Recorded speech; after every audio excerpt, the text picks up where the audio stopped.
আসসালামু আলাইকুম। Hello everyone. আজকে আমরা দেখাবো একটি 7 কেজির Whirlpool washing machine top loading.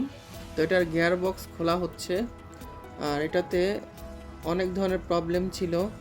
তো কাস্টমার একবার এই পর্যন্ত এটা সার্ভিসিং করানো হয়নি, যার কারণে এই অবস্থা। ড্রামের ভিতরে দেখতেই পাচ্ছেন কি ময়লা জমে আছে। কিন্তু এটা যে প্রবলেম, তো এটা হলো লক হয়ে আছে ভিতরে, তাই গিয়ারবক্স খুলতে যে আমরা এই জিনিসগুলা কালেক্ট করি। তো এটাও খোলা হয়েছে, তো এগুলো সব ক্লিনিং করা হয়েছে। তো আপনার দেখাবো আজকে কি কি করা হয়েছে। তো গিয়ারবক্সটা পুরাতনটা ভেঙে বের করা লাগছে কেটে।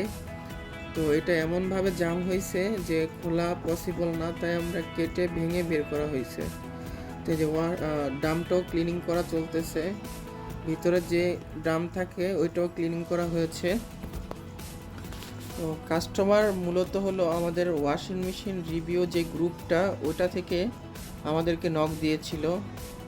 তো আমরা যে দেখলাম যে এটার ভিতরে যে অবস্থা, গিয়ার যে বক্স ওইটি খারাপ হয়ে গিয়েছে, বেয়ারিং খারাপ, ড্রেন লাইনের লক খারাপ।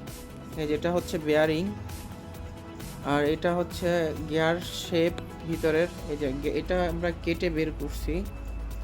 তো আপনারা যারা ওয়াশিং মেশিন ইউজ করেন, অন্তত 6 মাস পর পর একটু নর্মাল সার্ভিসিং বা চেক আপ করিয়ে নেবেন, ভিতরে কি অবস্থা আছে বা ময়লা আছে কিনা।